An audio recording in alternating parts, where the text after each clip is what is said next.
Postoje mnogi muškarci koji se prema ženama odnose vrlo loše i žene u tome šute iz nekakvih svojih razloga, međutim to nije dobro. Trebamo javno progovarati o lošem ponašanju, ne samo o muškom nego i ženskom, ali ja sam prošle godine odlučila da ću, s obzirom na to da sam javna osoba i da mi se svakakvi ljudi javljaju za koje što, početi govoriti o muškarcima i njihovom ponašanju koje je prilično nedolično za ozbiljnu ženu poput mene koja je vrlo iskrena prema svima. Znači ovako, i sami znate da uređujem svoj stan već 2 godine i još ima jako puno posla i tako dalje i konstantno mi trebaju nekakvi radnici, međutim ovdje na sjeveru Hrvatske je dosta teško nalaziti radnike jer ih je masa po Njemačkoj i Austriji.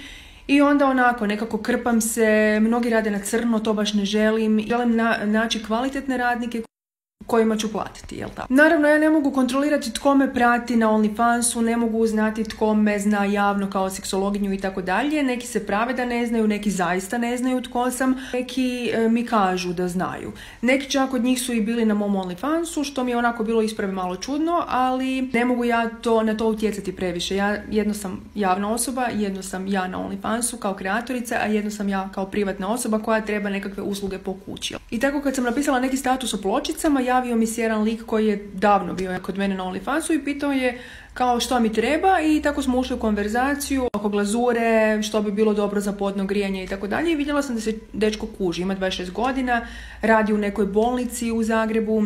I ja njemu kažem pa dobro, jel bi ti to došao pogledati da mi još središ neke police i tako dalje, ja mu sve pošaljem fotke i tako dalje i kažem mu ok, mogu te platiti po satu kako god se dogovorimo. On meni kaže prošle nedjelje da doći ću i ja ga čekam pola sata, sat i pol, 2, nema ga.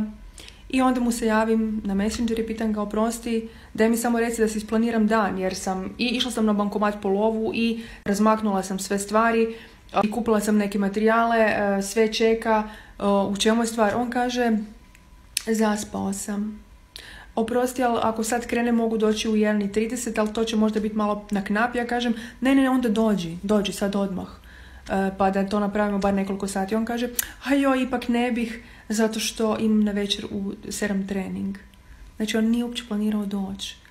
On je sa mnom komunicirao samo zato da si boosta ego, da bude u nekakvoj komunikaciji sa seksologinjom, a stvarni susret sa seksologinjom, pa makar i radio samo radove po kući, za to mislim da nema muda. Eto toliko. I nije prvi put da se ovo dogodilo.